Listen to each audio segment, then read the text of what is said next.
And good evening everyone who is watching the stream of VOD, arrives on air, and finally we are playing some DayZ.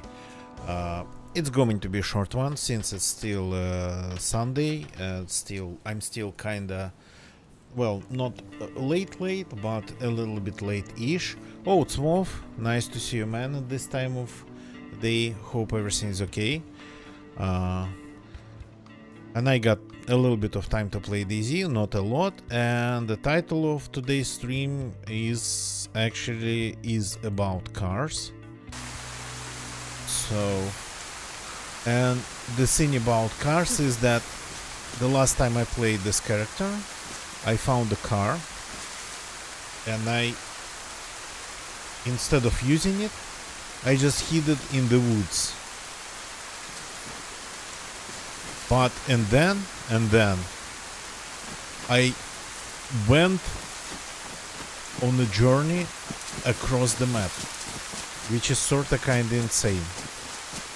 If we have a car, we gotta try to use it. Yeah, it is dangerous. So yeah, this character has a fear of cars. So it is dangerous. Yes, we might die. Yes, but if we want to travel, if we want to visit places, then why not to just go for it? But for that we'll have to go back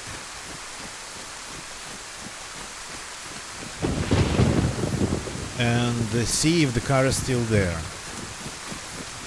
If the car is stolen or despawned, then it's just going to be another setback. So, but it was kinda, yeah, a strange sort of decision on my part to just leave the car hidden in the woods and not to use it.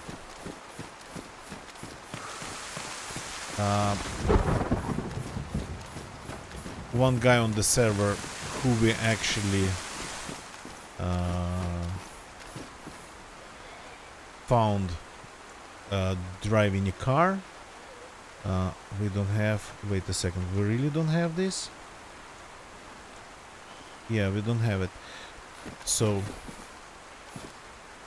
we killed only one person on the server, a guy that was driving a car, so I know that it is dangerous here to drive a car.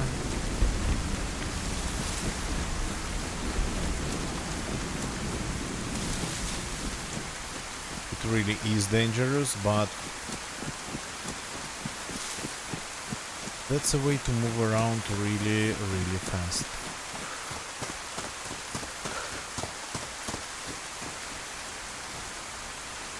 Glow plug. That's a rare one. Since we are talking about the cars here, let's pick up that glow plug. So, oh, that's a rare thing to come by. Maybe I should actually pick it up.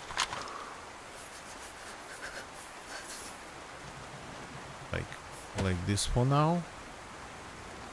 Maybe I should have packed the mines there.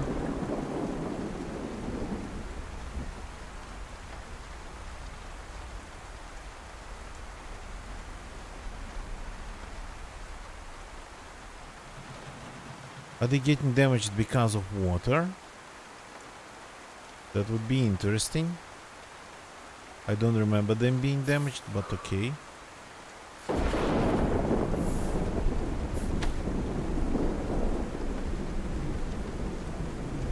So, and this we are going to need one way or another.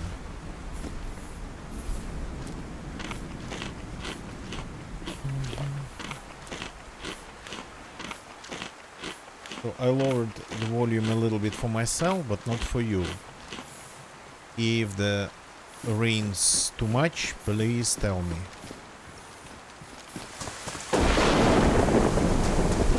It's a little bit too much after I lowered the volume for me even. So this character was looking for just pliers and blowtorch to fix her chainmail suit, chainmail armor. But she ended up finding and the crossbow, but instead she ended up finding a ton of other stuff. For example, like N-tier, highest tier guns. Last time we played, we found 3 convoys in like 2 hours, I think. We could have had pretty much any weapon we wanted, but I kinda decided to keep just an AKM only because of 2 things. First of all, huge drum mag, and kinda, well, it being an universal weapon because it takes a scope. And second reason, well, it's kind of 3 reasons, but okay. The first 2 are related to just the characteristics of the weapon. Takes a scope, big magazine. And the second reason was that I actually haven't had this gun, especially as just legitimately found loot. I haven't had it for a long time.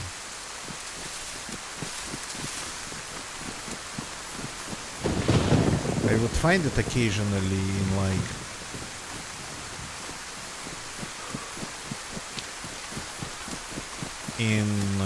raided bases and stashes. There's that. But as loot, especially with the drum mag, yeah. Don't remember when last time had an opportunity to find it as just loot.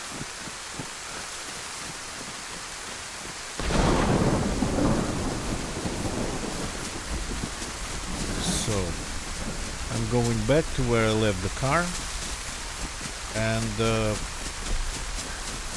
yeah, Daisy is Daisy.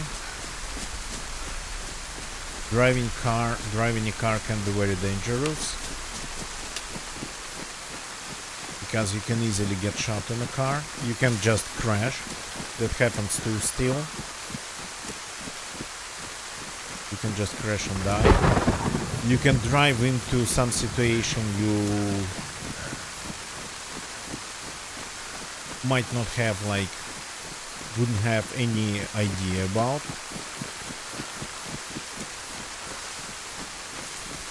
Things like that, you know. But for me, the leading reason of dying while driving in DC, it's just crashing. And not even specifically because of car physics glitches. Just a small lag can pretty much send you flying into a nearby tree.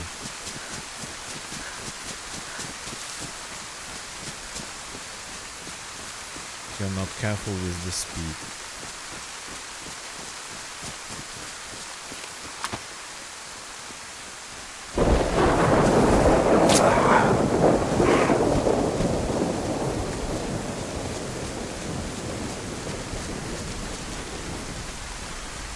Okay, there's a place nearby. That place is like real middle of nowhere. But once, long time ago, I killed 3 players there with 2 cars.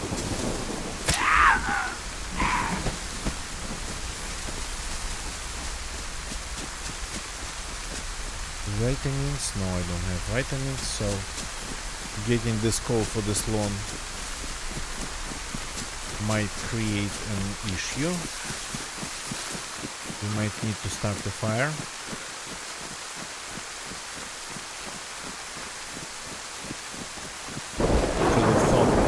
Should have thought of it before leaving that house.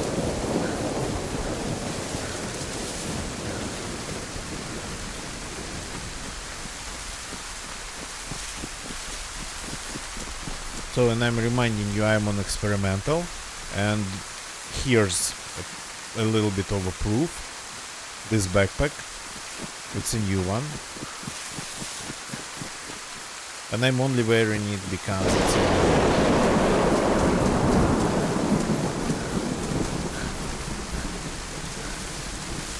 So of course you cannot hope to see people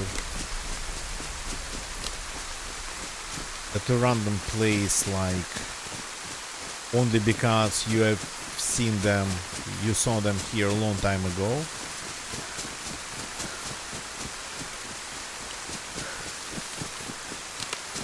This place is like real middle of nowhere, the edge of the map. Well, closer to the edge of the map. Here we have a bunch of trees.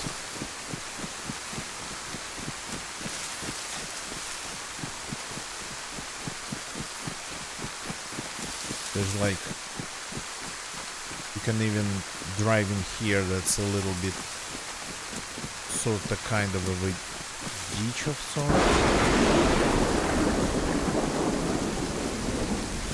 There's literally zero angles on this place possible. You can put something in here and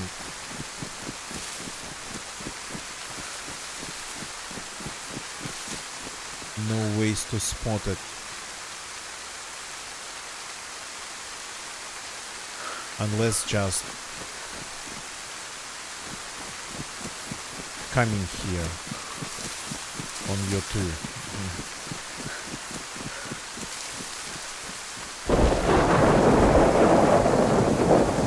Okay.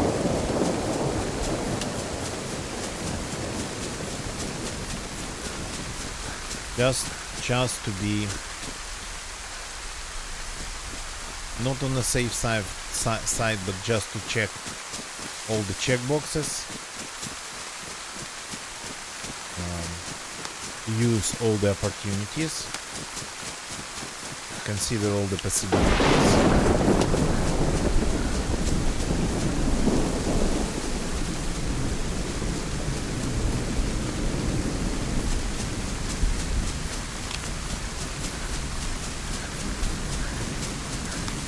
So pliers we got. Now we need simply more chainmail armor and blowtorch to fix it, because, well, to fix it, the plate armor. A small problem though.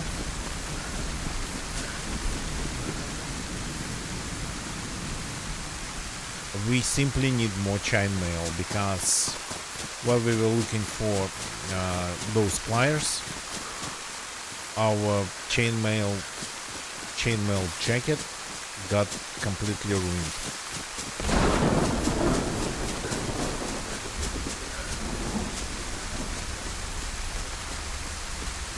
I'm not expecting especially big vases around here.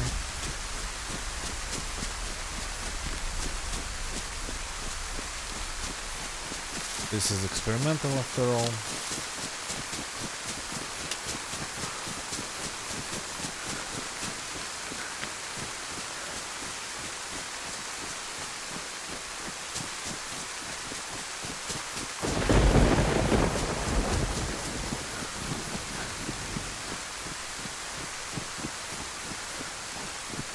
We got to follow the asphalt road. Let's not get confused.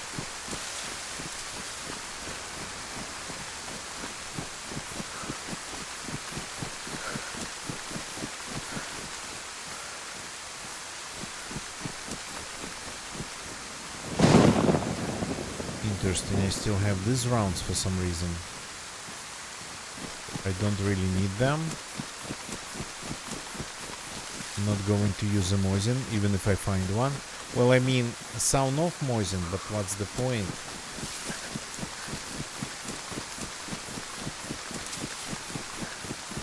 So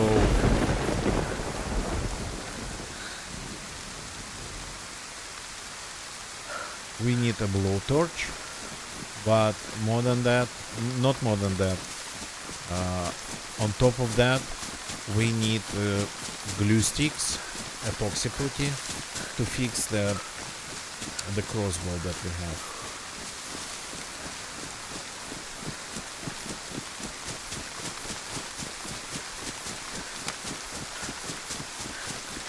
Yeah, this character, because he or she is a knight,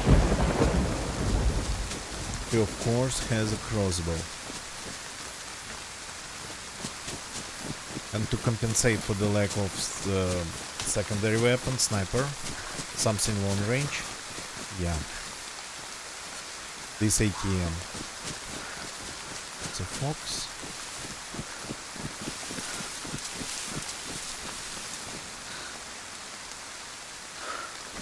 Yeah, this is Yazurov, I think, if I remember the name right.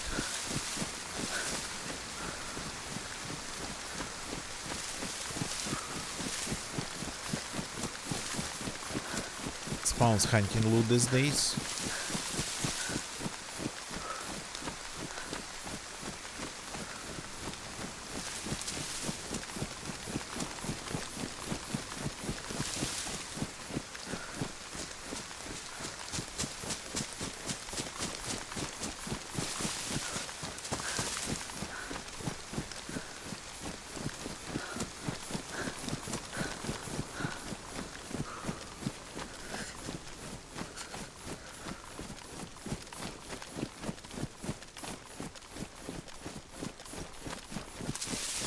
Yeah, these days when you get into a town, a settlement, a village, you do not see zombies at first. That's the way they spawn now.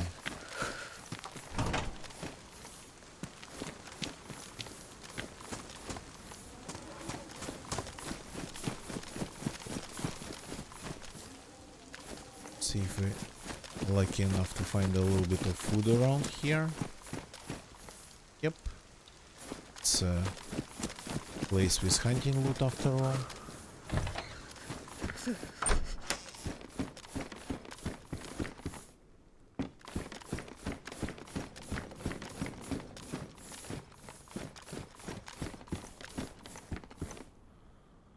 I'm not that desperate. I don't have charcoal, and I don't want to experiment without charcoal.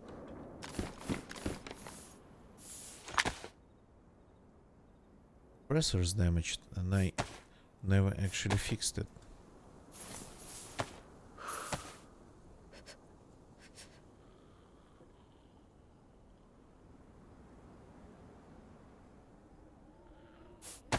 That's my only silenced weapon, and I'm keeping it because it's my only silenced weapon. Technically, the main sidearm of this character is the revolver. I sometimes would have food too.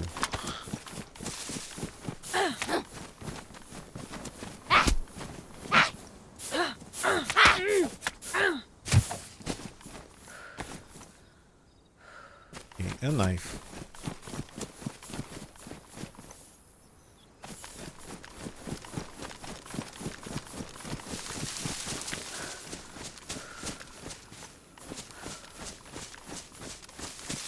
For a second thought I heard something, but some of the sounds you just cannot really hear in DayZ. Some of the sounds that I would just hear from time to time, they are not in the game simply, but your imagination, of course, doesn't care what is in the game and what's not. You sometimes would hear some pretty strange kind of rustling,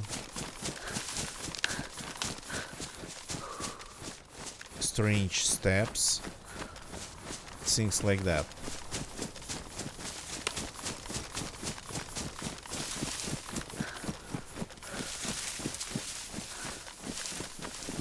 And if you didn't know, here we have the third castle of Livonia. Yeah, people only know about two castles of Livonia, and that's true, because if we at least count the places that at least have one room, you can see like so far now. That's like...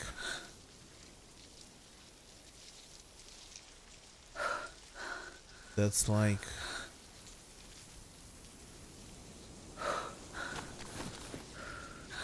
No, cannot be. Am I looking at Adamov? No, no, no, no, that's not Adamov, that's something else.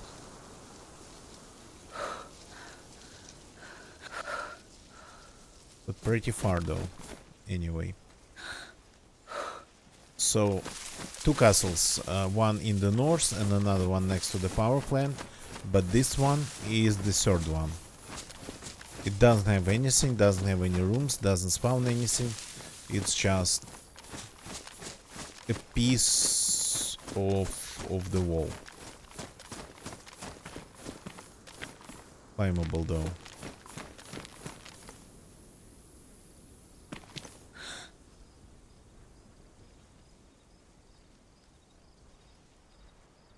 Almost like a real car, yeah.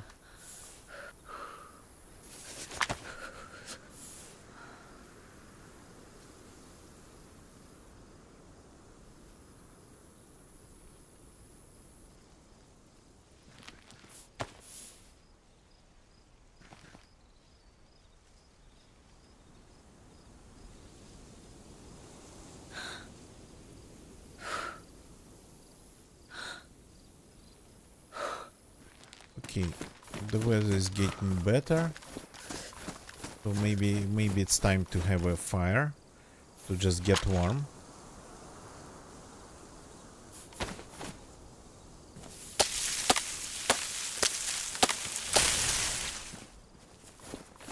Just right there.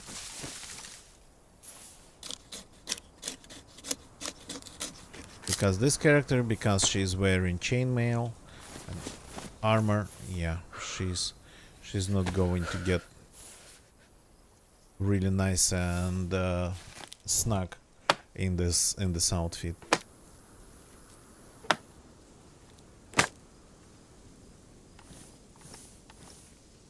Oh crap, that got damp in my inventory. Because the backpack is damp.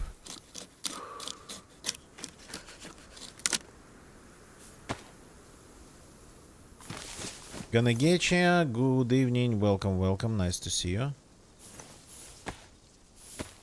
Here and there. Yeah. Definitely. That's true.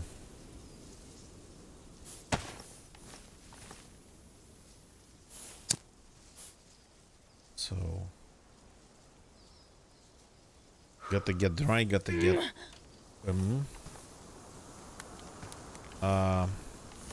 ended up like putting my face in the fire, I suppose. Damaging my shoes in theory.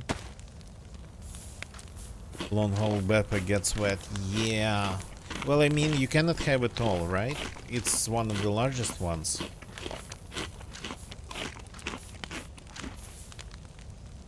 It's one of the largest ones and you cannot have it all.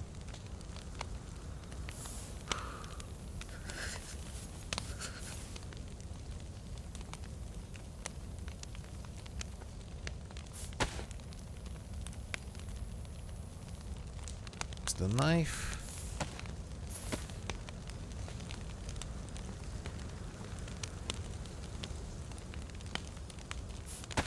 Like that. So I can dish this. I can dish this. I'm still hoping to find a longhorn, but yeah, that's sorta kinda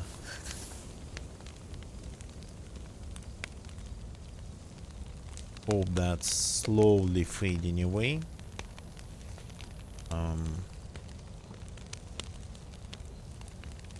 Yeah, I'm going to end up not having really a lot of pockets because of this outfit.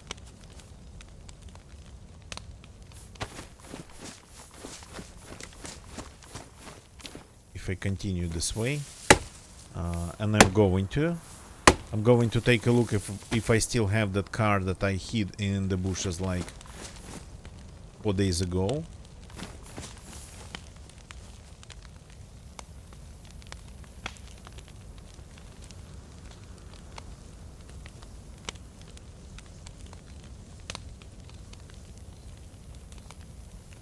So this I don't need anymore. I can ditch it too. And the revolver I cannot ditch. That's the sidearm. That's like this character supposed to have. She's supposed to have crossbow and the revolver. And kinda I thought she would be just using shotgun, a Saiga, but then I found an AKM, and yeah, I explained the reasons I picked it up. Because it's freaking rare to find it on the ground for me, like almost impossible to find it on the ground. That's one thing. And another thing is that since she's not going to have anything long range, properly long range at least, she might need something universal. Yeah, gonna get you. 4 days ago when I last time played, we found 3 convoys in 2 hours. 3 convoys in 2 hours. We could have had any weapon. SVD, no, not a FNFAL. I didn't find an FNFAL. I would have definitely taken an FNFAL if I saw one. Over the AKM, over the anything. So, and it's a second drum mag. I picked up only one.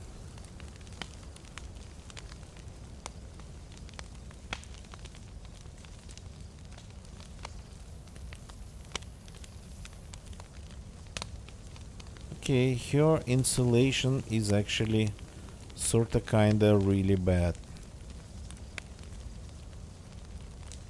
Not going farther than just 1+. Maybe because she's still pretty much soaked. Gotta give it a minute. Maybe even get a little bit more.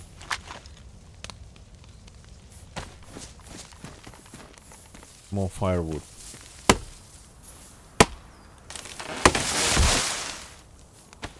That's basic survival needs. Cannot ignore them. Well, I mean, lots of people ignore it and just run around being just cold, sneezing, staying wet all the time, but it's survival, so we are playing it the survival way.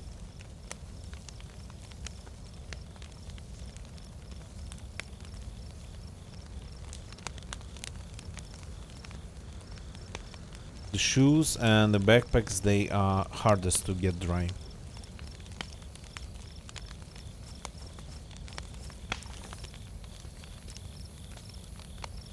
Okay, gotta give her a minute.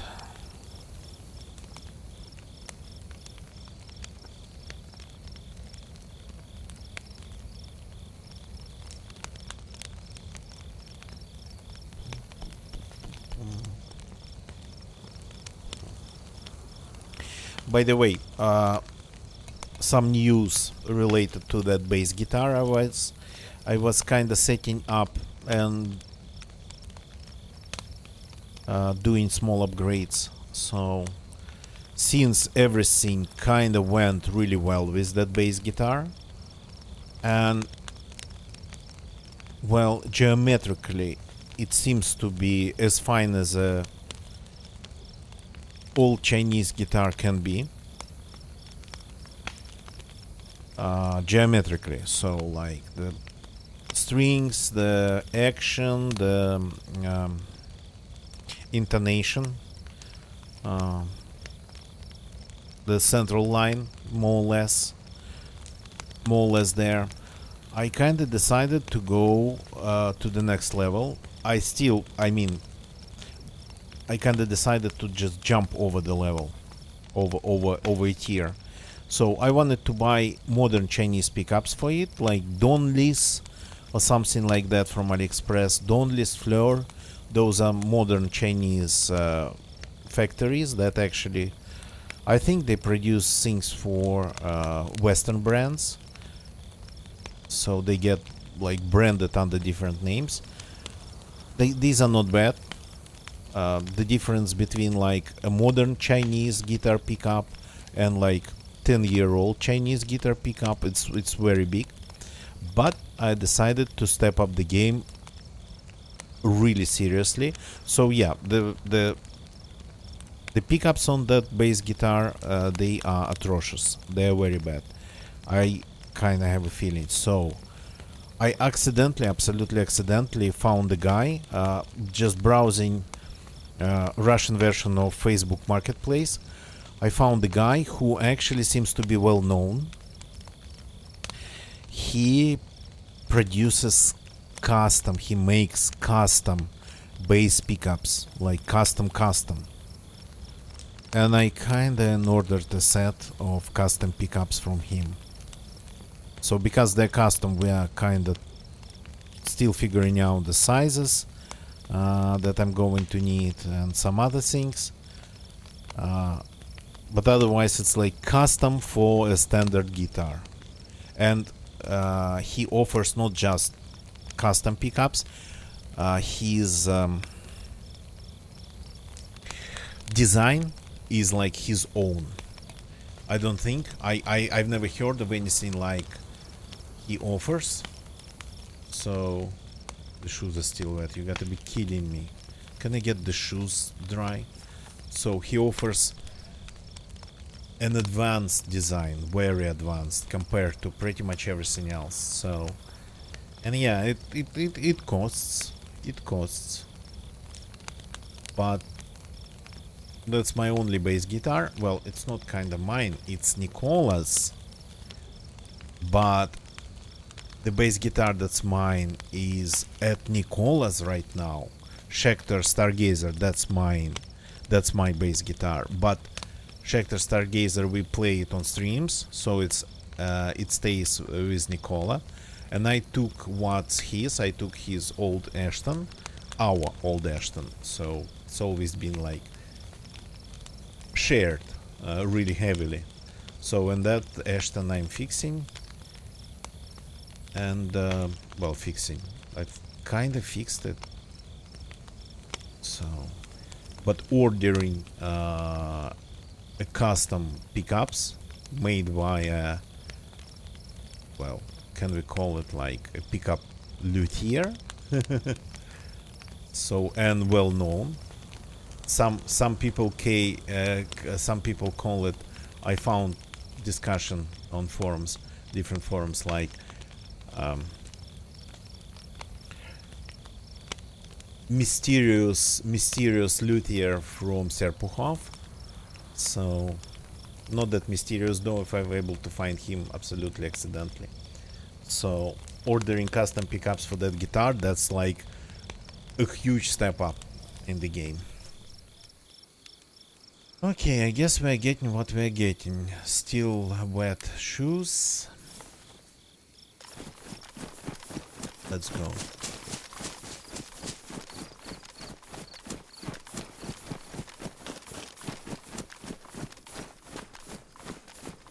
So I've never had experience with things like that, ordered from individual designer, producer. So,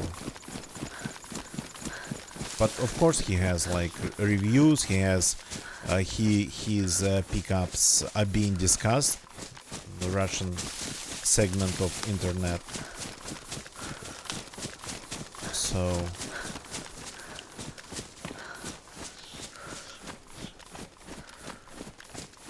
and they just have pretty serious value on its own. Okay, I'm following the road, I'm not following the trail. So even if I kinda don't like it, I don't see how it's even possible, me not liking them. But if it's like something really special, really different, if it somehow doesn't work with the guitar, I mean, they don't play together. Again, I don't see how it might happen, because if it doesn't want to play together, you take a file, you take a saw, you take a drill, and you make it work together. A soldering iron, of course. So I'll always be able to just resell them, because, well, I mean, he kinda signs them. They're signed on the back. So I don't know if he offers like any certificates of authenticity, but the way they're signed on the back makes them, I think, like authentic enough. So yeah.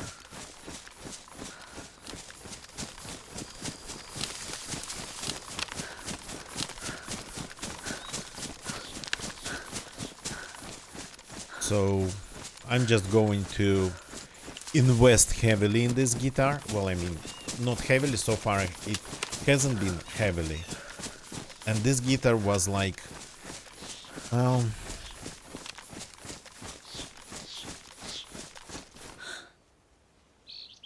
the pickups alone are going to be twice the price we quite some time ago paid for that guitar.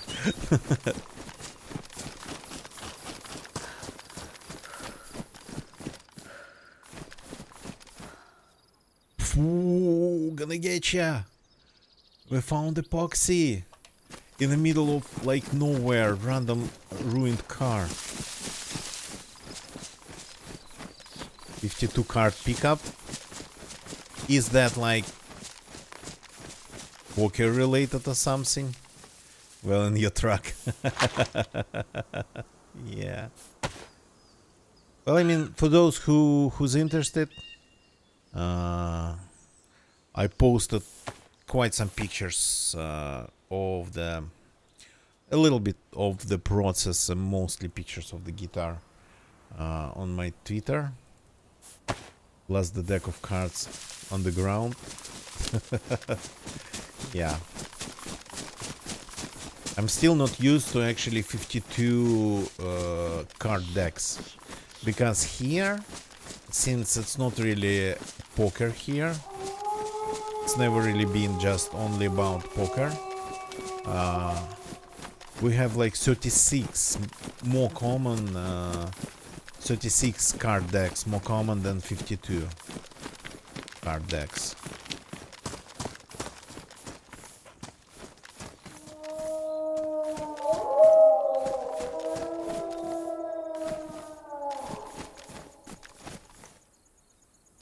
Okay, waiting for these guys to come. What's that then? Oh, I can use a crossbow. I just realized. If they...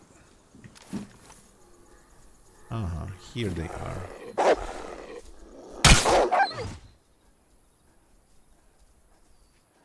That worked pretty well.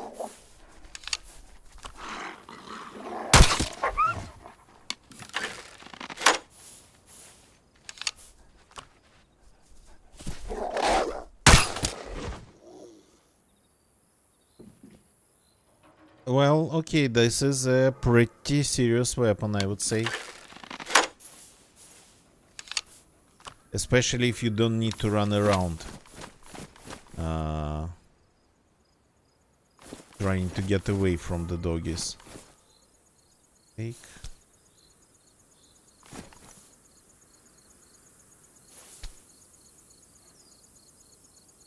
Okay, some of the bolts got damaged, but that's okay.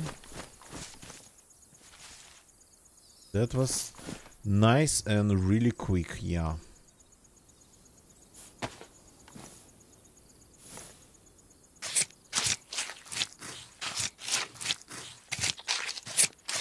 Let's see if we can get some fat.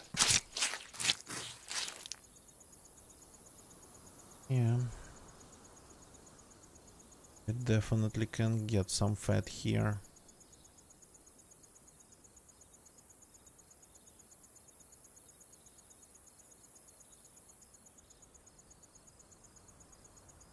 This is like for fixing things. Then move things around. This, like this, like this, like this. Well, it's better to have this pistol in the pocket, not in your backpack, but yeah. Just in case you end up on the ground unconscious with your backpack taken away from you.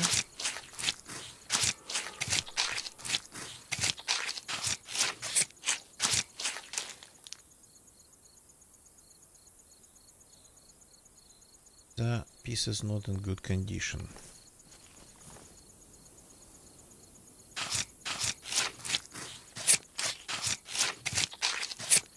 So I have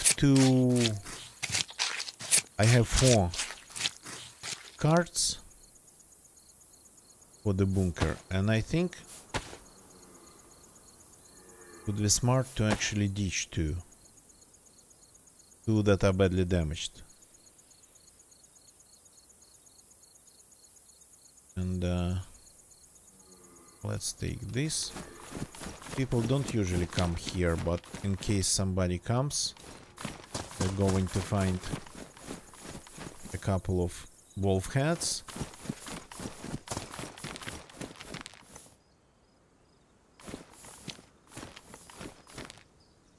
And a couple of cards between them.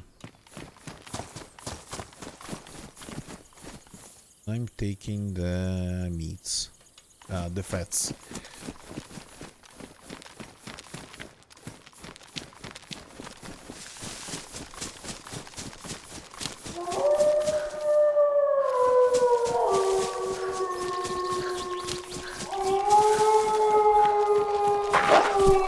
Wow!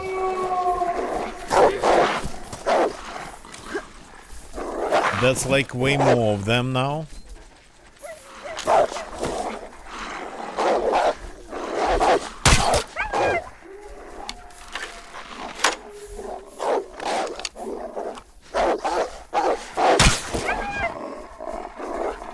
Just a second. This we don't need here. It's automated.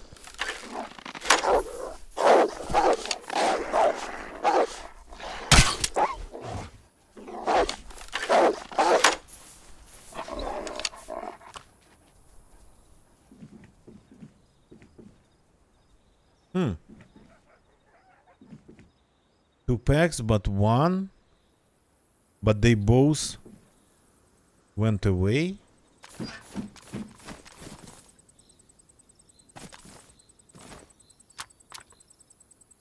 Yeah.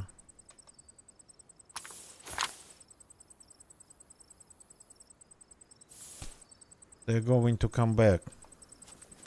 That's the problem with them.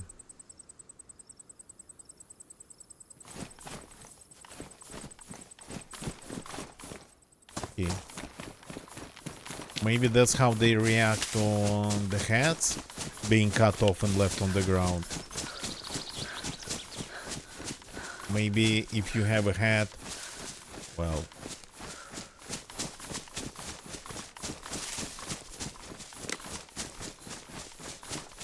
you end up just attracting them.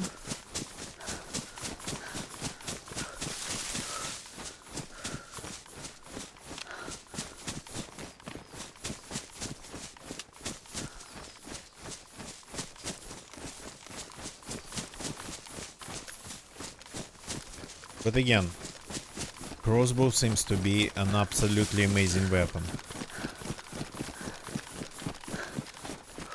If you have a good opportunity to use it. So okay, this Polyana.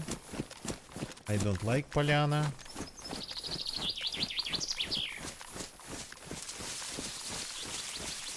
Got to be really careful here.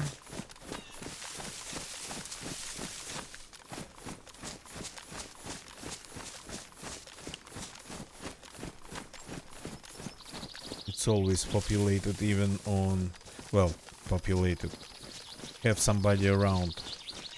Has somebody around even on empty servers.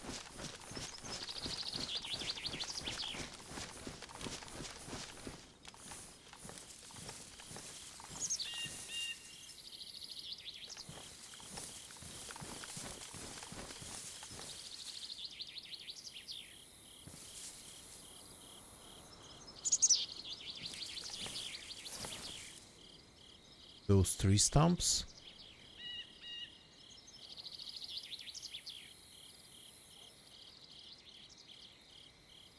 Am I hearing doggies? I think I'm hearing doggies.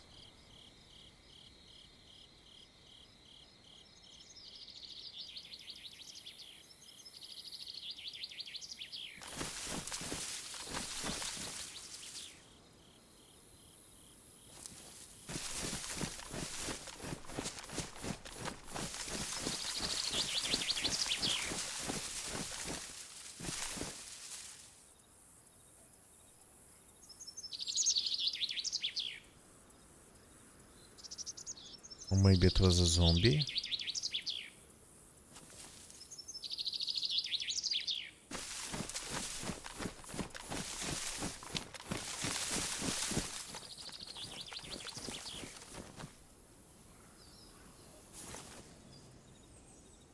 Well, one zombie is definitely ahead.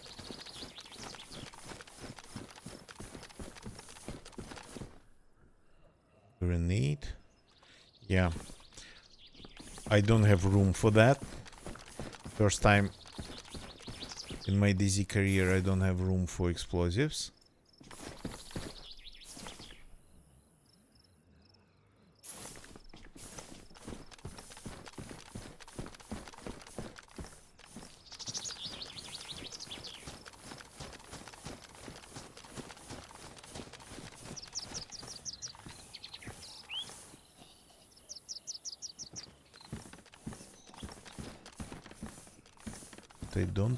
I don't want to attract zombies here. Yeah, it sounded like a zombie. Oh, like a wolf.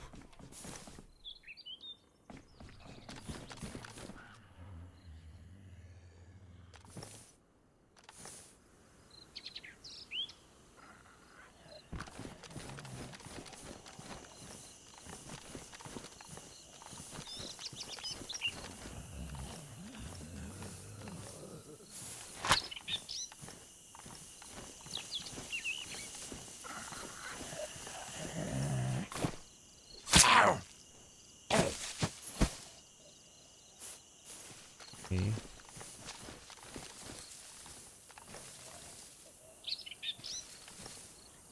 There's more than a couple more.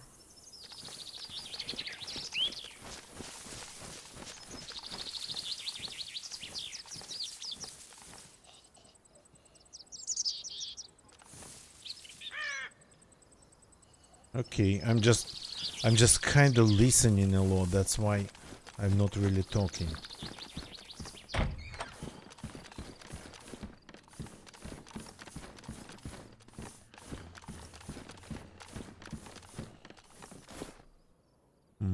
UMP magazine. That's a zombie on the hill. Rarely, but happens.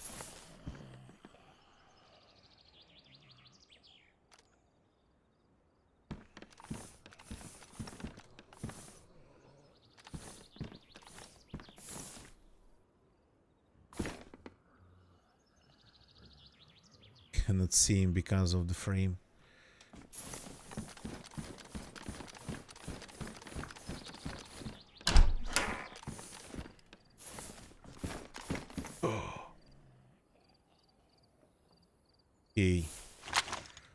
Okay, I guess that's our chance. So the revolver has to go. But not just the revolver. The 9mm pistol too. We need room in our inventory. That's the only reason I'm ditching the revolver.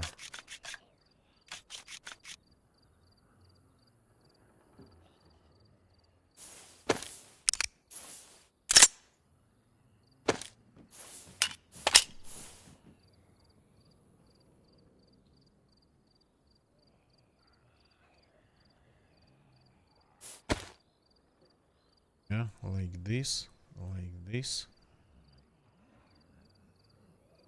And this is my silence now, and this is my sidearm now. And this is my everything now. And I get some room.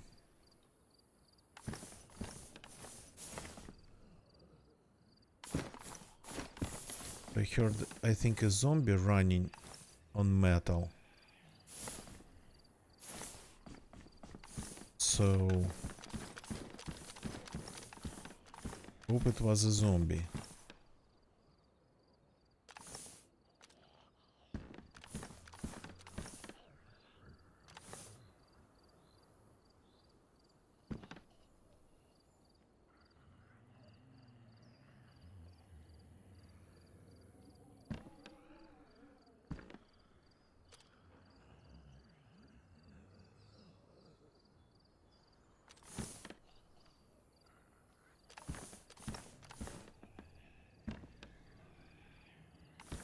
Yeah, I'm just listening, that's why I'm not talking.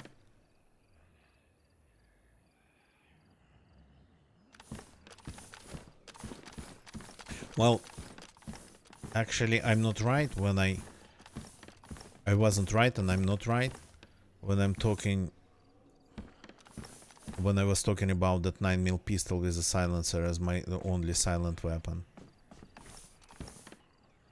The crossbow, my eyes, other silent weapon.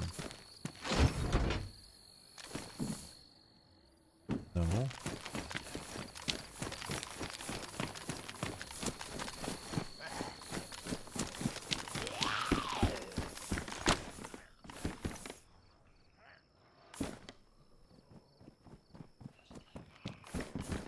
Tracking them inside.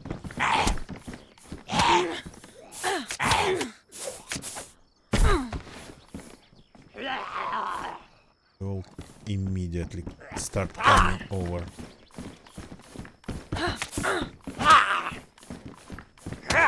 Crap. It's hard to fight them inside. Okay, the chest plate, they are not going to damage that easily.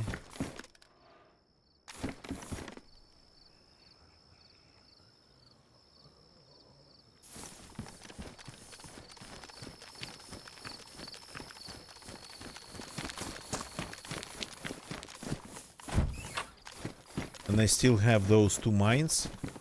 I'm not even sure why.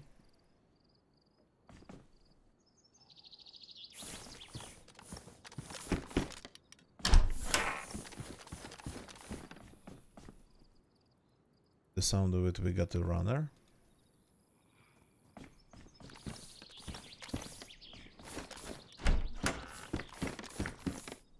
That's a grenade. This place is always well, interesting. Always offers something. This might come in handy.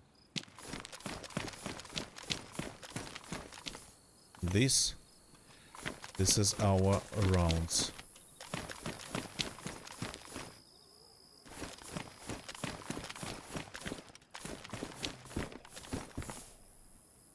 Another mine.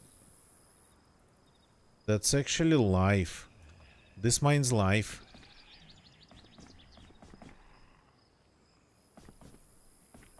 Okay.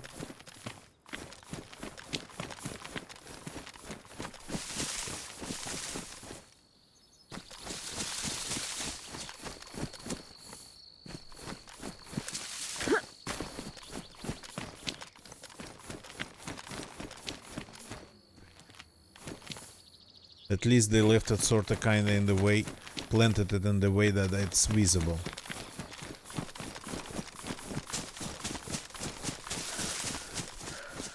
Yeah, I have room for the nades now. No, no, no.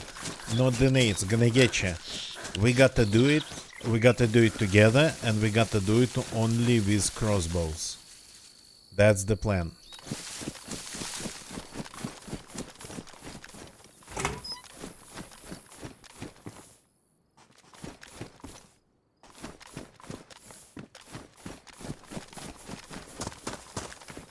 Though I'm a little bit far away. I mean, I don't know even if the base is still there that I found in Geraltov. I'm a little bit far away, and I'm not going for now even in that direction.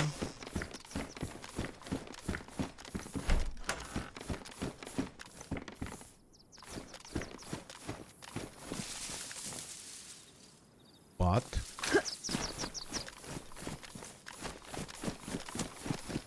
maybe a little bit later, in parentheses, after I die and then find another crossbow after respawning. So this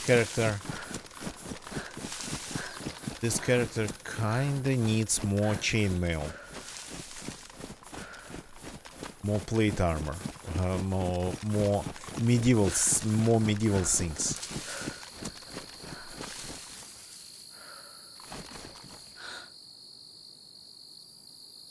An opportunity to drink. But okay. Well, I got one.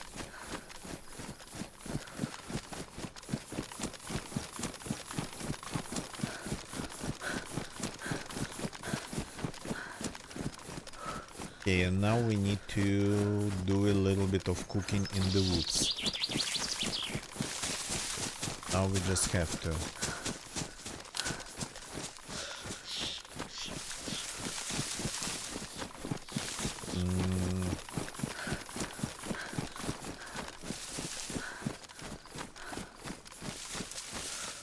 So all the houses with fireplaces we left behind. And I don't want to cook in Polyana either way. Polyana is like really attracts people, even if the server has like 2 players, one of them is going to be in Polyana at all times. Very popular place.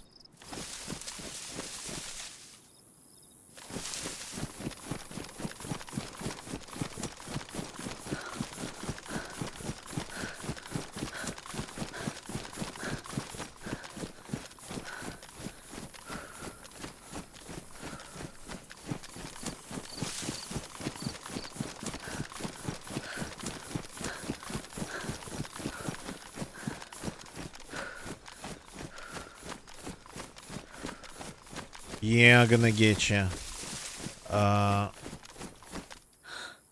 Yeah, like these random things, like pieces of random roads, random buildings popping up here and there. I mean, it's super cool. I really like it. But man, it can be really confusing.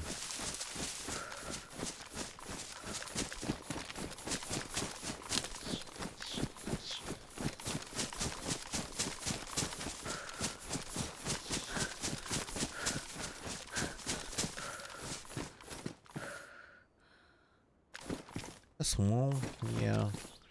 Used to be super rare, now it's just a gun.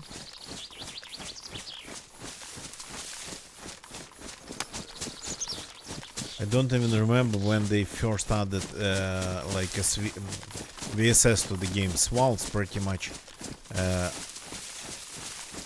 VSS in form of assault rifle.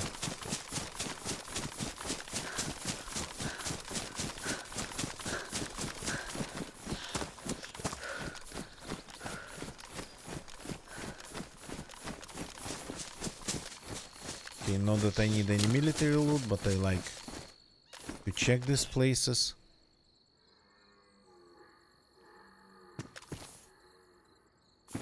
Oh yeah, that's kinda sad to hear. Are they Are they working on it? You saw like the people from the company working at least on some sort of, well, I mean, working at least on something. So, is there any news from them? Have you seen them? Because it kind of feels like spooling new lines. That's sort of kind of, yeah. Because what you're describing feels like a downgrade.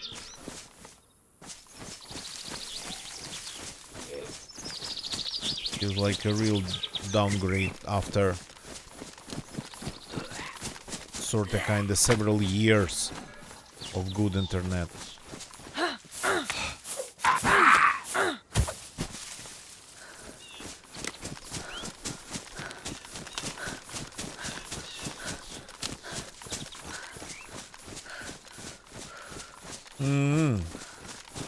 Maybe, yeah.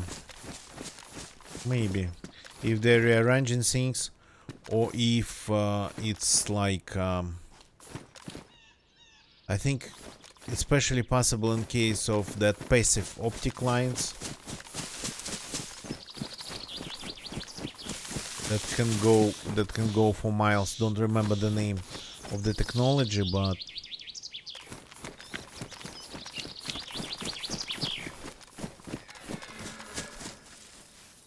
you know what?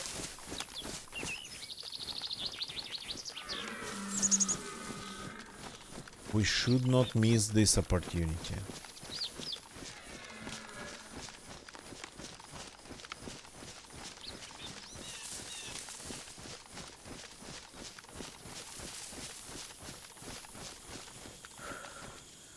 That's a ruin.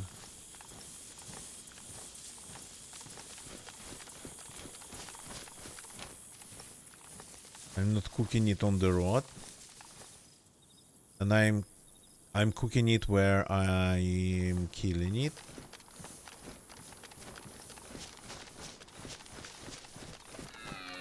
But that's one. There's another one deeper in the woods.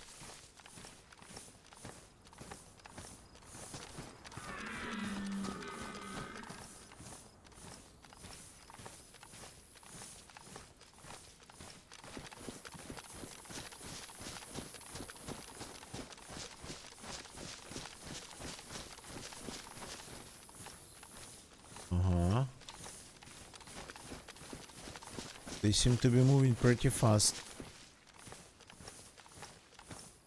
For some reason.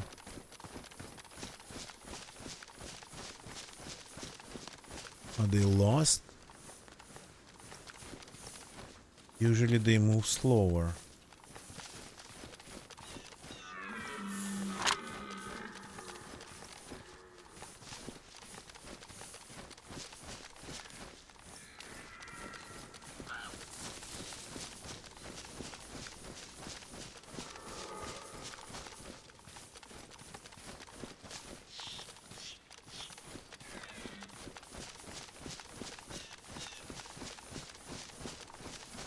Interesting, yeah, it's like they're catching up.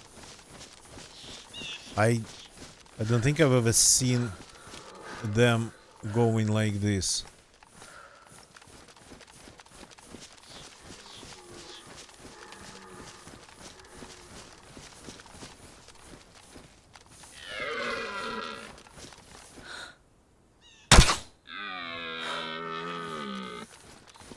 Perfect.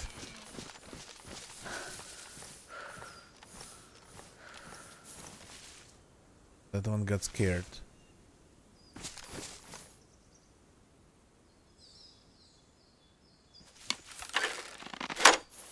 Kinda running in the opposite direction. Okay.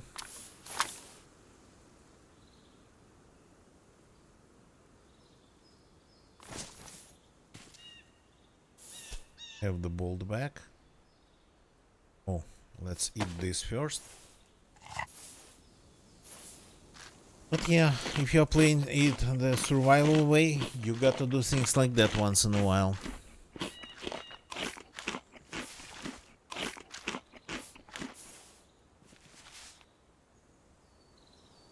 Okay, let's fix the knife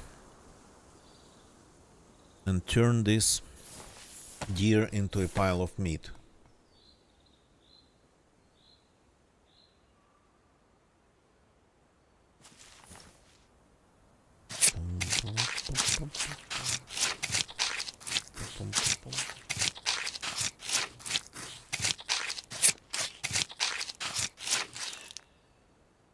Yeah, that's a pile of meat, alright, yeah.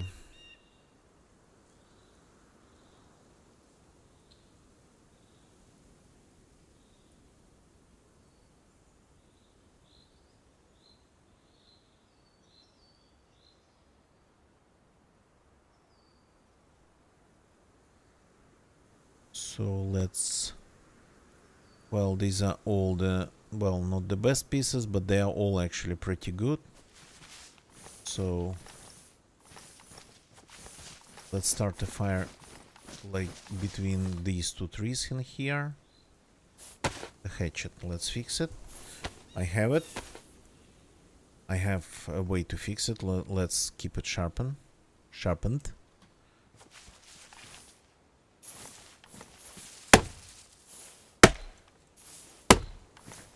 Don't need any trees to come down.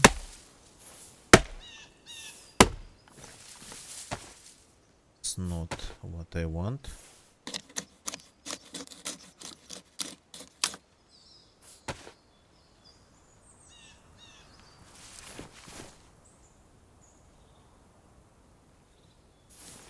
Place.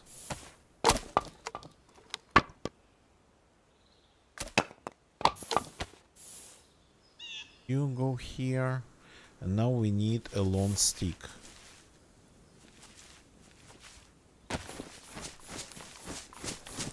Do you have a long stick? Do you have a long stick?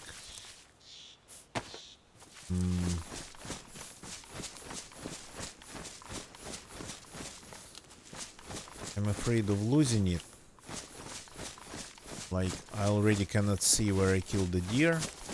The deer's here, okay.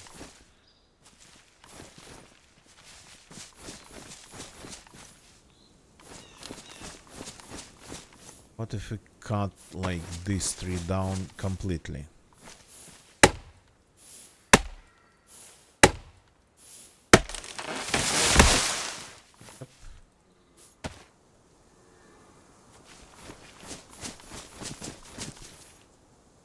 Give us a couple very nice long sticks.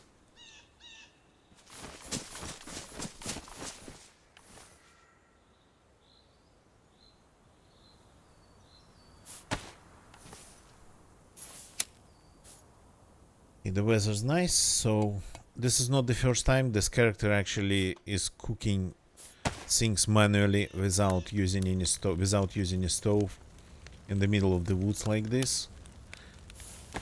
And I mean, I would not do that normally. So this character is kind of special.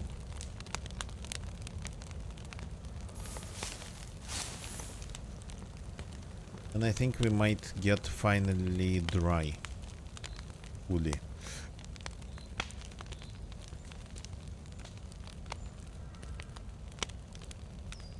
Fire. Ah no, we are cooking.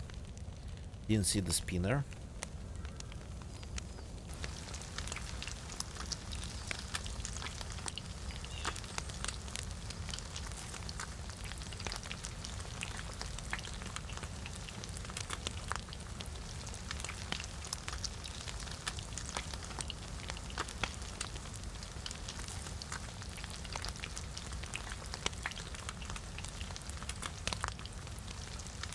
Yeah, of course, way less effective than just a stove, but I don't have any stoves nearby that I know of.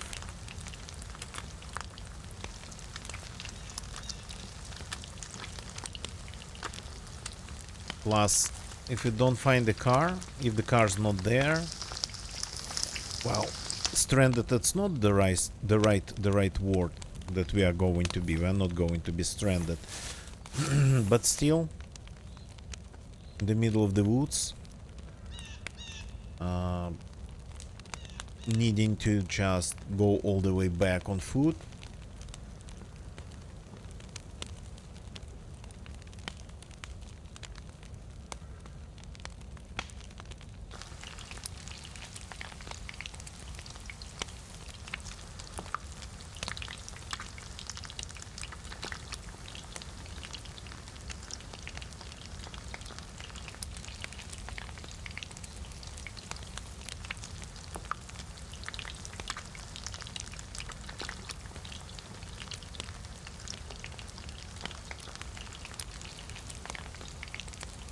I'm going to cook a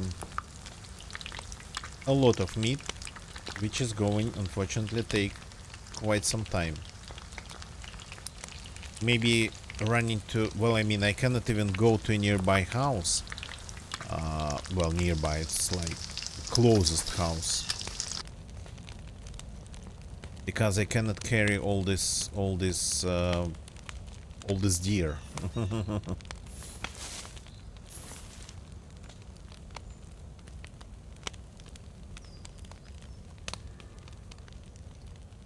But yeah, this character not just needs food because every Daisy character needs food. This character constantly gets cold because of her fashion choices. Chainmail and plate armor, they don't really provide a ton of insulation, thermal insulation, so yeah. His master, welcome, good evening, actually in your case, like, I don't know, morning. Well, I mean, for me it's evening, for you it's morning. I know how it's different for all the other world than me. Floor meat, yes, indeed. Yeah, people call it morning because I guess that's when they used to get up, start working. Good old days, in quotes.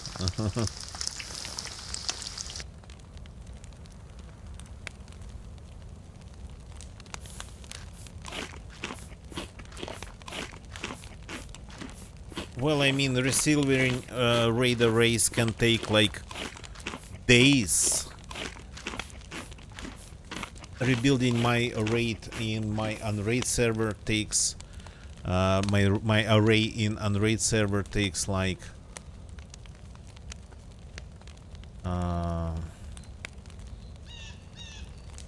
I think a day and a half.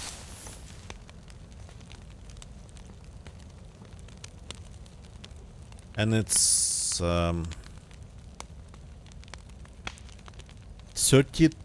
terabyte array, so nothing really special.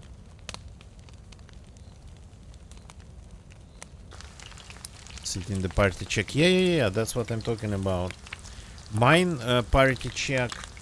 Mine party check. The party check of my array after upgrading drives or something would take like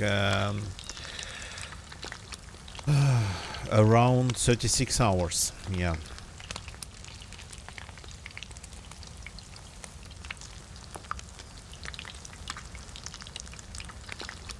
And that's with drives, well, spinning Rust, pretty much reading and writing at their maximum speed, around 100, 110, 120. So yeah. Wouldn't be able to babysit that. I kind of just leave it and hope. Well, I mean, the way it's organized in Unraid, it actually can be interrupted. It can be interrupted. And I have a UPS feeding that server. So if something goes wrong, it at least would shut down properly and then it would continue. It's a 510K drives. Yeah. What's the throughput? What bandwidth do they have? Like mine would be maximum 120, maybe 110 when it comes to rebuilding the array.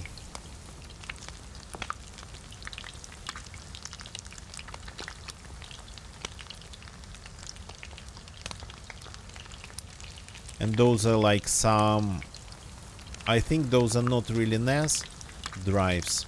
It's all marketing. They're all the same, I believe. The ones that I have, they are currently that I have, they are like surveillance drives. They are on 12 gigabyte second card. Well,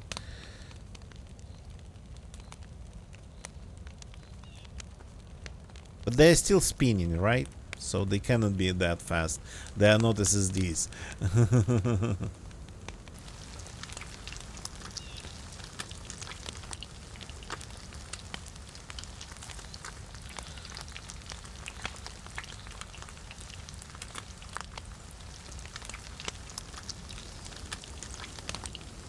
Oh, of course, these days, having a RAID array made of SSDs, that's like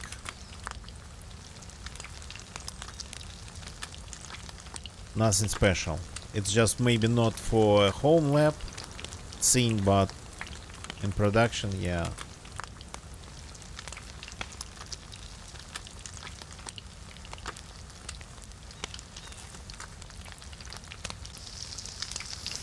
Okay. Let's cook everything we have and then like take a break to eat it. And then just cook more.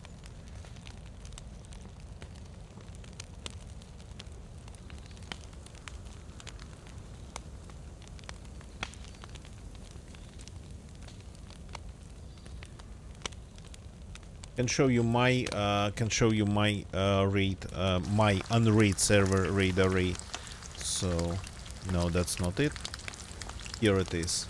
It's on screen. So the beauty, it's 36 terabytes. Sorry, I thought it was 20 only. So the beauty of unraid is that you can have completely different drives, and it's software RAID, of course. It's not hardware. So the parity would be the largest drive, and that's the only requirement.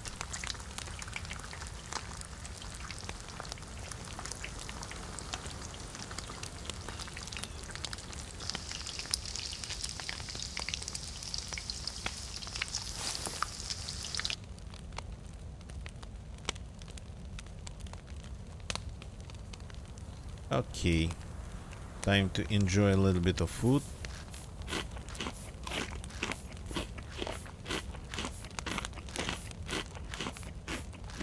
Oh yeah, rebuilding virtual machines. I have like a bunch of virtual machines in that unraid server, and I mean, I don't want even to think if I have to like remake them somehow.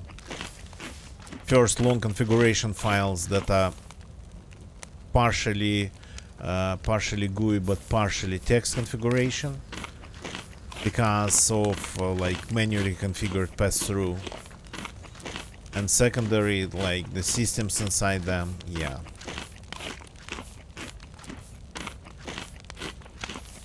Though the virtual machine that runs pfSense, that one's very simple.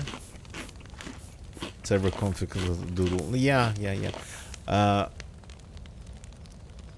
My pfSense, that's actually another virtual machine. That's simple. At some point, I kinda played that game, reinstall pfSense and do its basic configuration, make it work as a router in like, I don't know, 3 minutes, 5 minutes. I don't remember the exact time.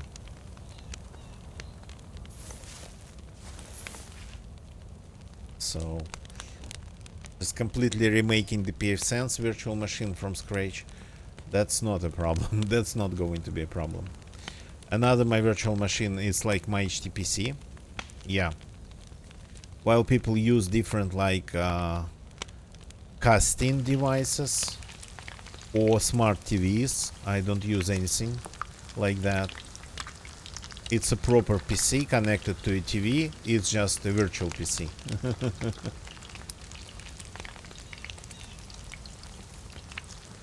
So runs games, especially if I can stream them using Steam from my main rig if it's needed. But can run games without that.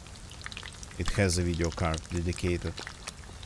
So that's probably the most important virtual machine that I have on my in my Unraid server, my HTPC.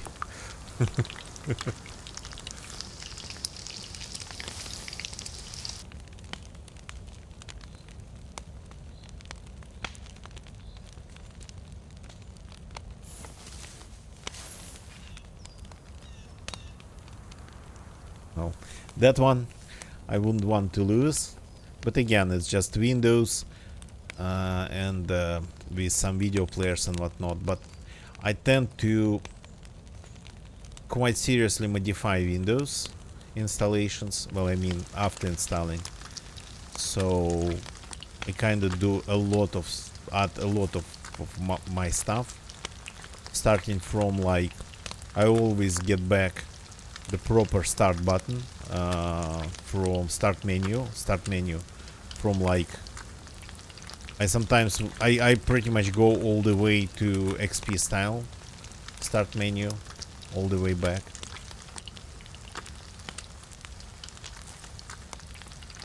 Because I absolutely don't like the current Windows start menus. So and lots of other tweaks and changes. For example, all the telemetry stuff has to go pretty much as I call it, castrating Windows and making it nice and smooth. And oh, we are out of fuel. Okay. And the rain starting, so I guess we are done. One way or another, we are done. Oops, that's a little bit too hot.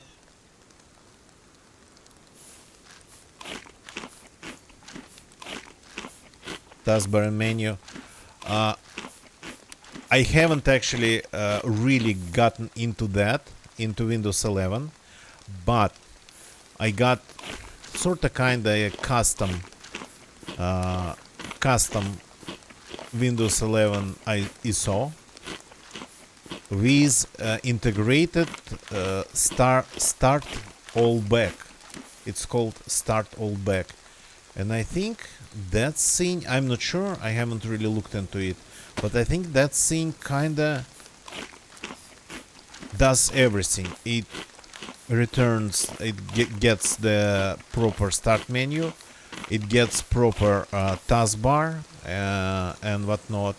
It can change the look of the Windows, I think, the menu of the Windows. So called start all back, but I haven't really looked into it because I've just pretty much started figuring out Windows 11 thing.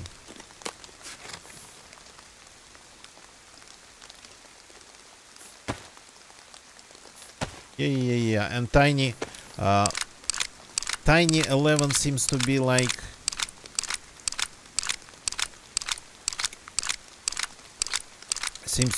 a good idea, but I would usually do that. Oh, got damaged. Nice, not nice. But I would usually do that by just using like O and O shut up 10 or something like that. But I will try Tiny 11. For Windows 10 I would use like shut up 10 O and O shut up 10. But for Windows 11 I got to try Tiny 11.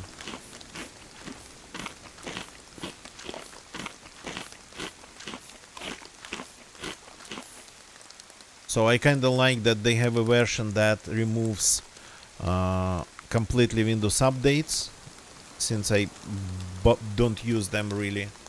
I do not rely on Windows when it comes to my Microsoft when it comes to my security. So, but again, that kinda can break things. Seriously, if you have that not just turned off but completely removed.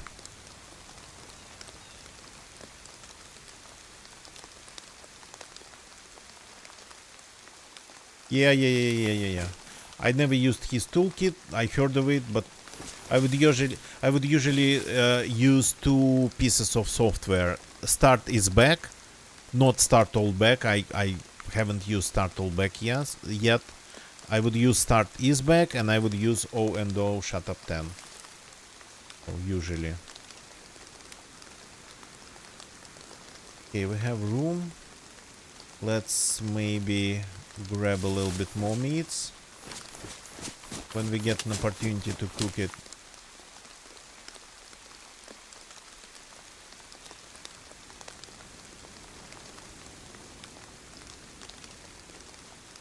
So the best meats. That's like 90, 100% even meats.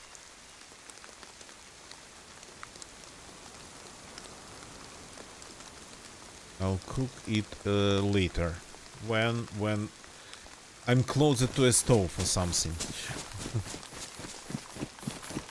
Okay, that took a little bit of time, but we got our food indicator back.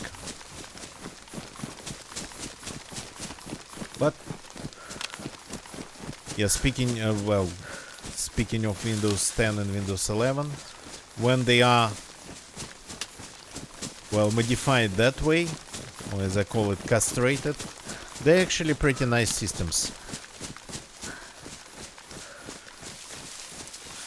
So far so good. Fistmaster is going so far so good. Knock on the wood. This character kinda ended up doing like proper survival a lot. That wasn't the intention. The intention was just to find pliers and the blowtorch to fix the chainmail. And now we need more chainmail because we didn't find pliers in time.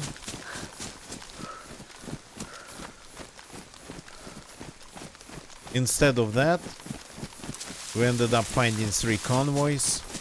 Pretty much any weapon we wanted. But we survive a lot in the woods because of that.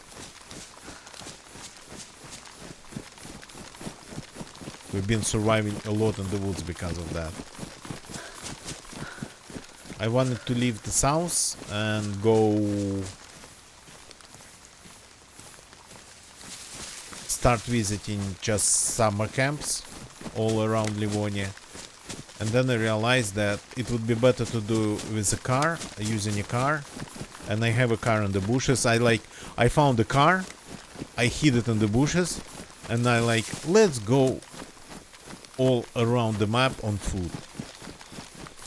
And only today I realized that if you have a car, that would be like a perfect way to get around the map and visit lots of locations.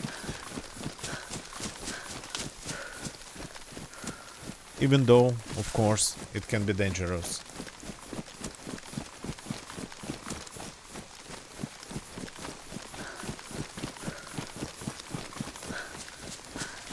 So, but I left the car in the bushes 4 days ago.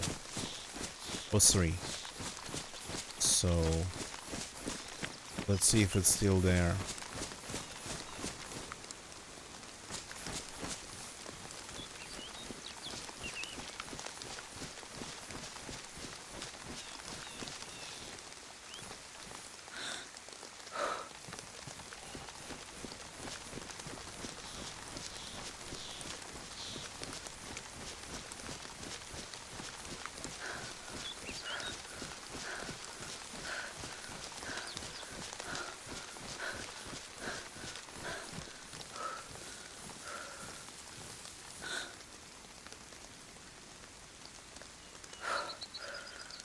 There's a base in there now.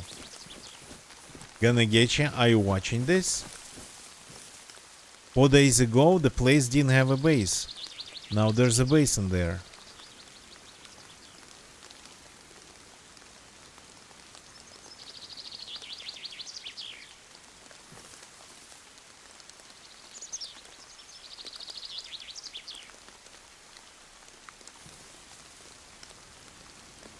Okay, the zombies seem to be all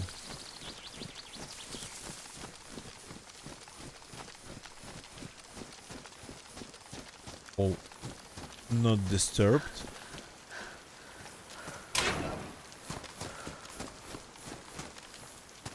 Yeah, a couple walls seems to be... No, one wall. One wall here.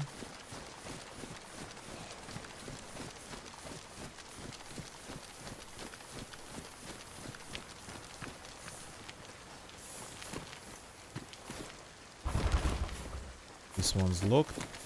Okay.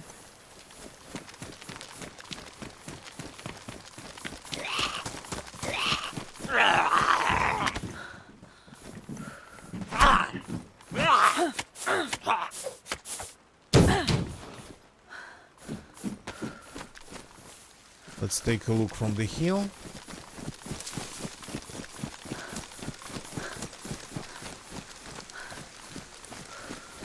You can see anything inside.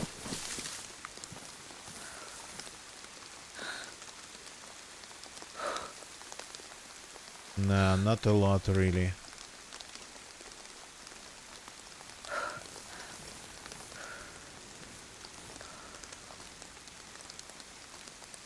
Okay, so there's a target literally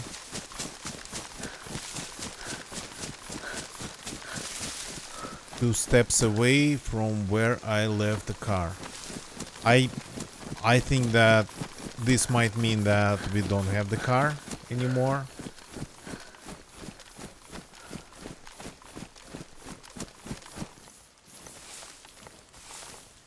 This might mean just that.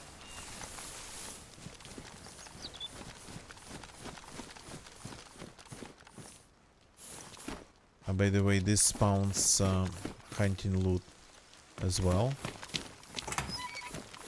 Sometimes military.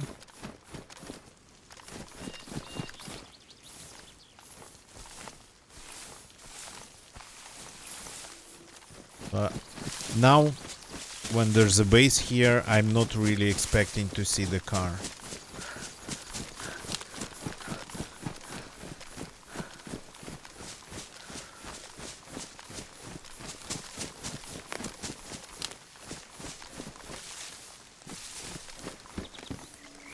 Backpack is on the ground next to the hunting stand. So yeah, that's signs of people all right.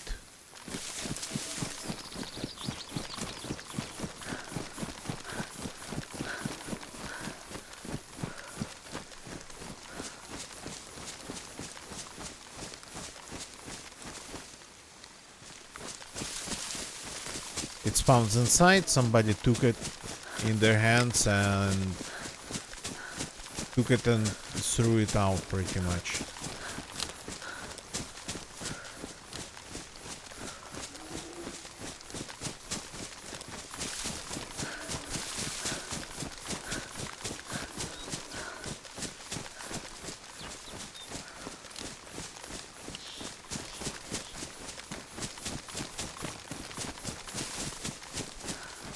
Yeah, next time you find a car, well, you got to use it, or at least you got to get it to some other place.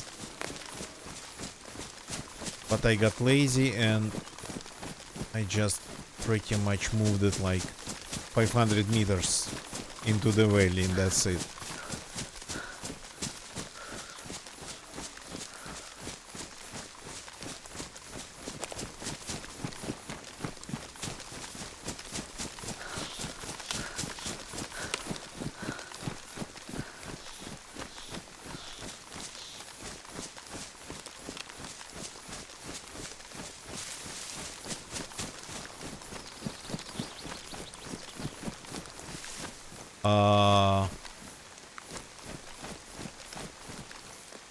I cannot believe it.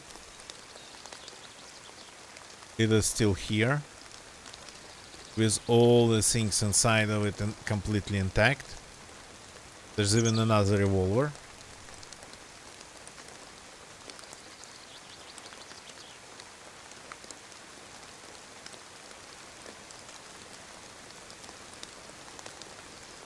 That's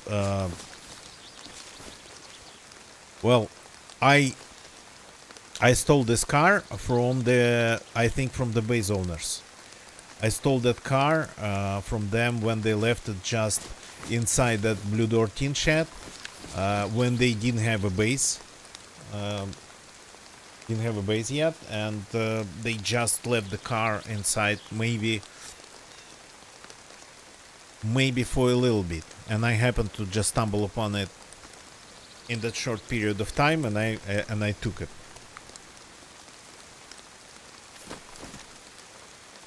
And it's still there, pretty much absolutely unexpectedly.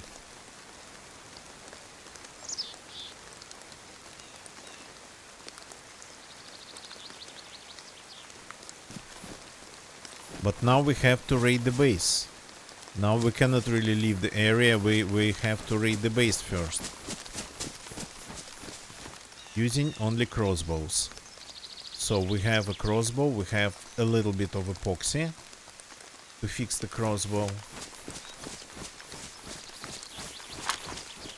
Have food already around us. So that should be maybe enough to destroy like one gate, maybe two gates.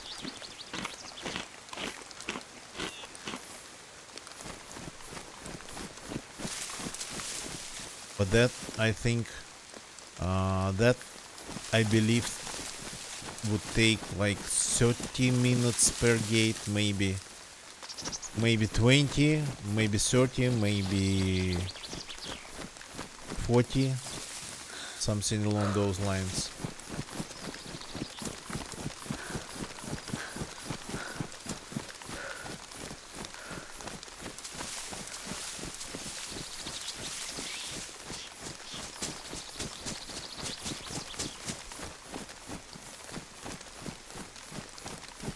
So, even though it's kind of stupid to leave the car pretty much where I found it, but now we cannot leave the area ourselves. We got to start reading things.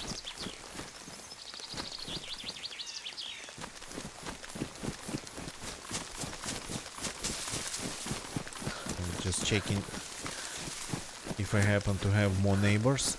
That would be insane. But once in a while things like that happen. Somebody might have built a base in here. Might have made a camp.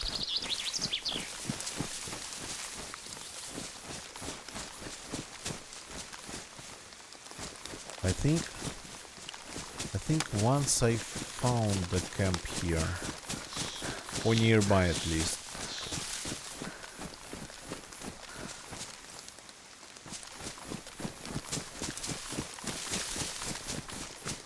The thing is that you can see pretty far now, way farther, and it's not only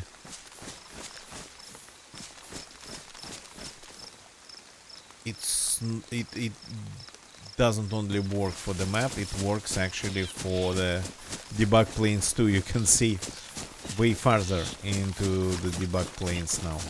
Well, they're not really planes. Debug lens, let's call it.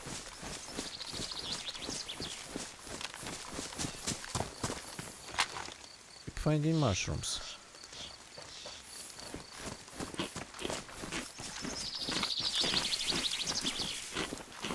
So this is kinda a low point.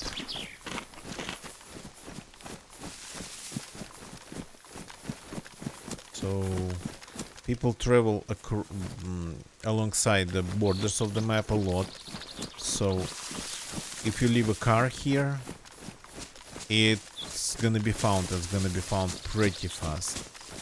But if you hide a barrel and a little bit away from the edge of the forest, at the edge of the map, it's never going to be found.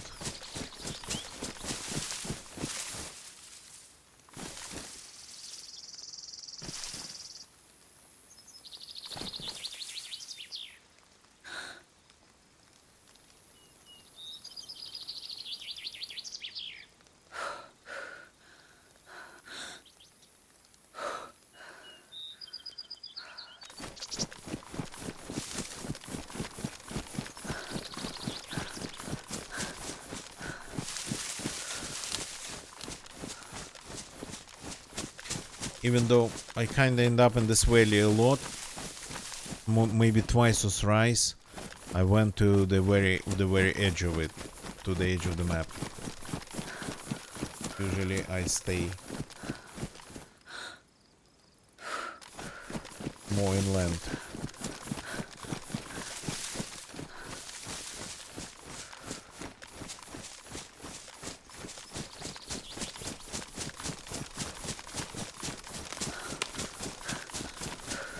Remember once finding a big base somewhere in this area, but I don't remember if it was here or if it was on that hill. Completely randomly. They hear a shot.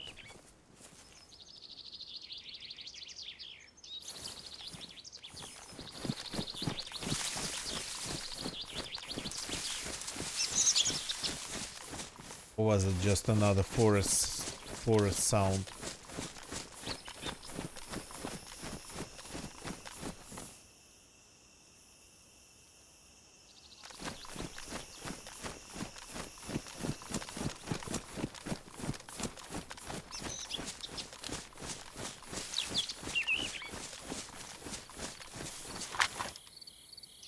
Badly damaged.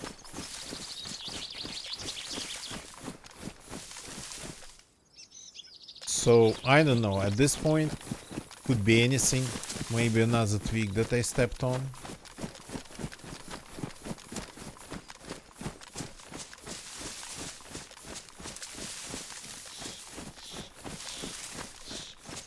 But if it was a shot,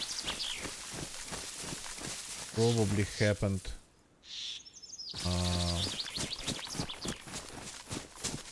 somewhere around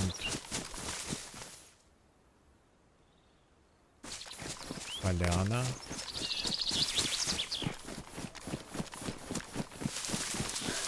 Or maybe it was hunting.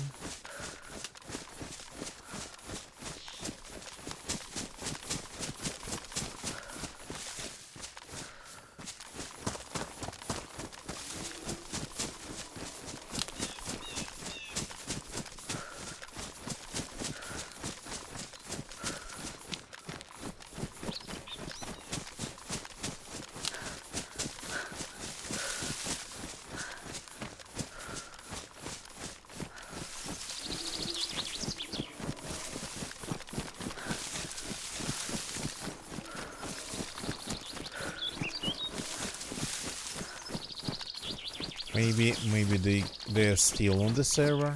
The server has popped. The base owners, I mean. But the shot, I don't know if it was a pistol shot.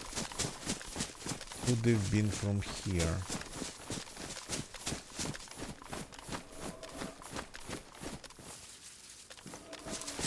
I ended up pretty far away from the Blue Door tin shack. The base, so...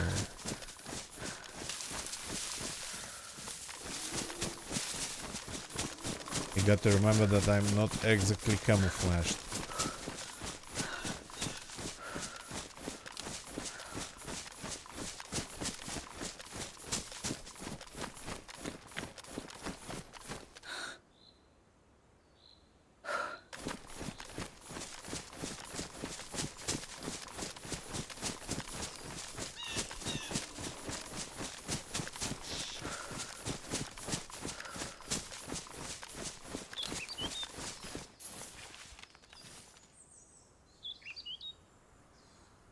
No.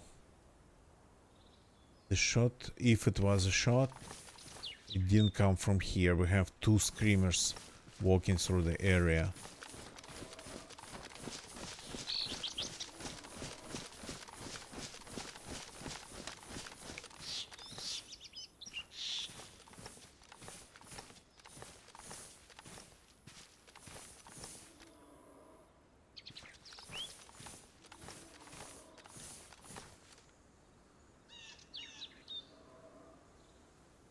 One but two.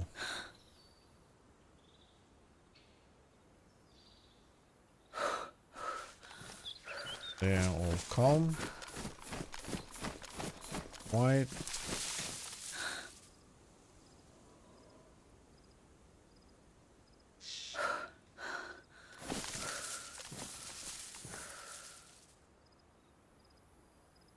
Maybe it's a stupid idea, but let's give it like 5 minutes.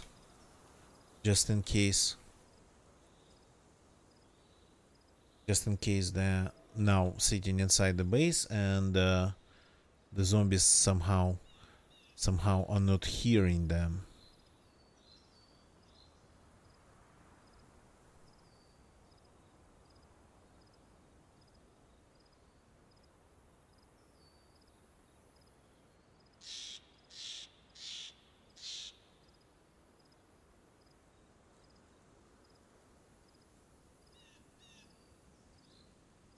I've seen situation kinda like that on Sahal, but the building with the base was a little bit larger. But zombies kept just walking around it like it was nothing, and there were people inside the building, inside the base in that building.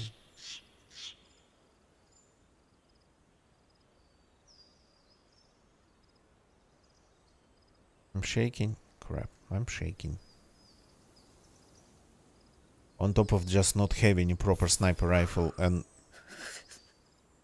not even being able to, like, have it because the secondary slot is occupied with that crossbow.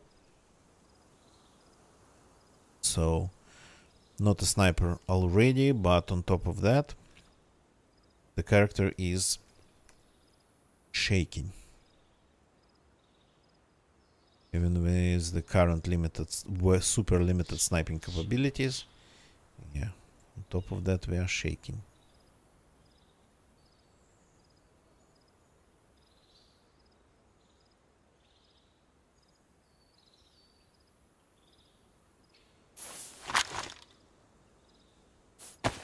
The only thing we can ring out is these pants.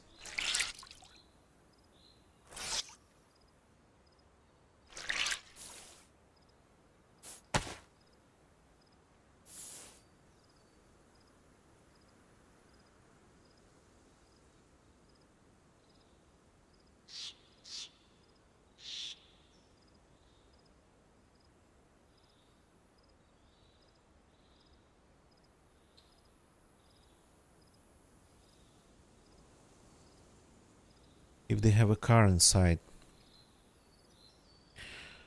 what door would they use for it? The one that's looking at us, or the other one?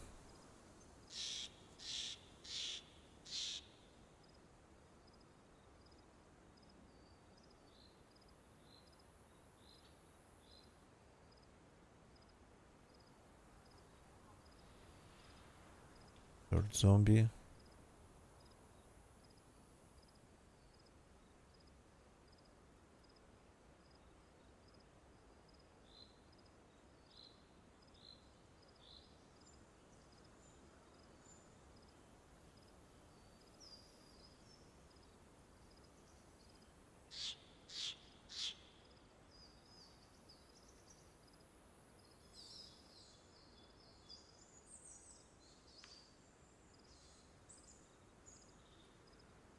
But the fact that they are in the compound,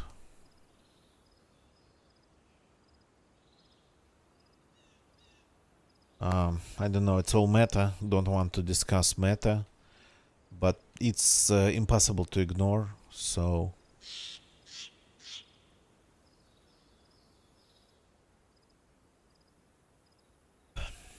we can do some guesses based on meta, but yeah, maybe it's all just because of us.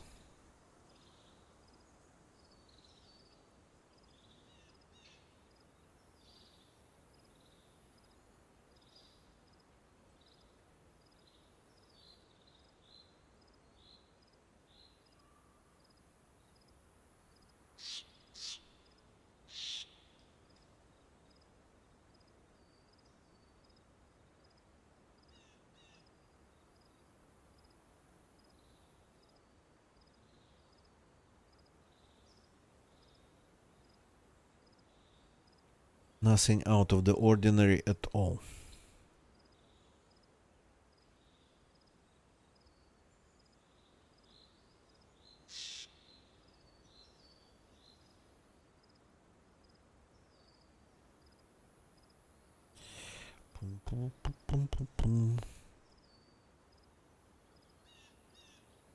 So doesn't look they are just hiding inside the base.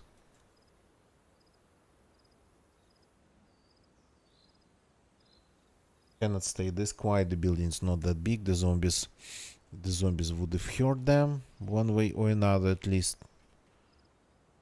Not all of them, maybe at least one of them.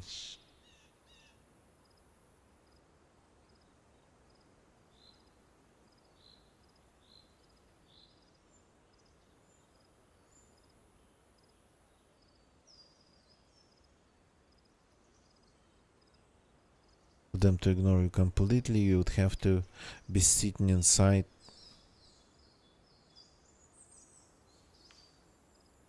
Sitting inside, just being completely still.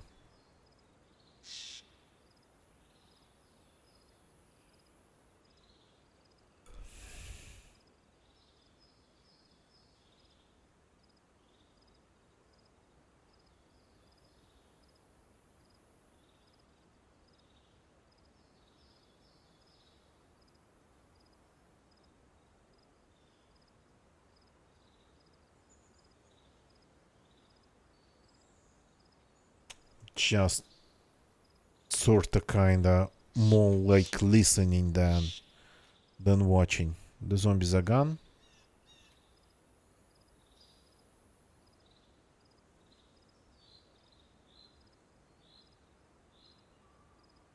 Nice, quiet. So yeah, the shot that I heard, if it was a shot, I'm not sure. Maybe it was just, again, tweak sound, breaking tweak or something.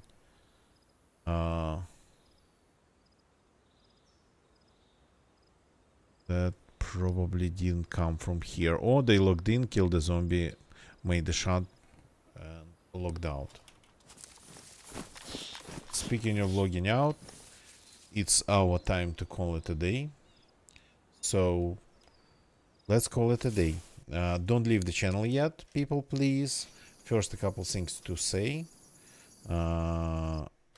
First of all, let me address YouTube people. YouTube crowd watching me on YouTube. Thank you very much for watching me on YouTube. Hope you liked it. And if you liked it, please, it's completely free, but it supports me. It tells me a lot. Please leave a like. Hit that like button. Fistmaster, thank you for jumping in and chatting. So leave a like, subscribe for more videos, for more streams. I don't do YouTube videos, I only stream. Yeah, comments. YouTube actually has comments, so it doesn't matter if you're watching this as a recorded video, as a live stream. Likes and subscriptions and comments, of course, it all kind of tells me that people that you're watching. So Twitch people, thank you for watching me on Twitch. Feast, gonna get you, thank you for jumping in. Swav and chatting, keeping me company here. If there are people watching me on Twitch not following me, please follow. And by the way, activate your notifications. I stream every day. Not always it's easy. It depends on how busy I get. Sometimes it would be just GeoGuessr, a little bit of GeoGuessr. But when we get more time than an hour for gaming, we would stream DayZ, or rarely, but possibly something else. I usually stream when it's nighttime in Europe, but I understand that's a pretty wide time frame, so, and I can be even outside of this time frame, hence usually, it's like the keyword here. Don't forget to activate notifications on Twitch or on YouTube where you like them, so, because that's the way to catch me. So, and now let's find somebody to raid on Twitch. We always raid people on Twitch when we finish up things here. So, and yeah, Feast, thank you very much. And yeah, see you.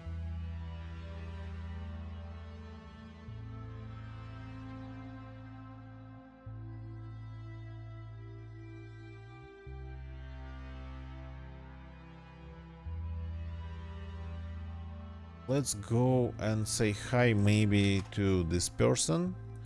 They are having a crossbow actually on their back today in Daisy, so that would be only fitting. Oh, like only in French now. Interesting. Okay, let's read them, but we got to be ready. Usually the Friendly Frog streams in like 2 languages, and the title is in English, but the text say Français only. Okay, let's figure it out. See you all tomorrow. That's it for tonight. Goodbye and good night. He is not French, he is Canadian from Quebec. So good night and goodbye and good night. What did I say? I don't know. Enough talking. See you tomorrow.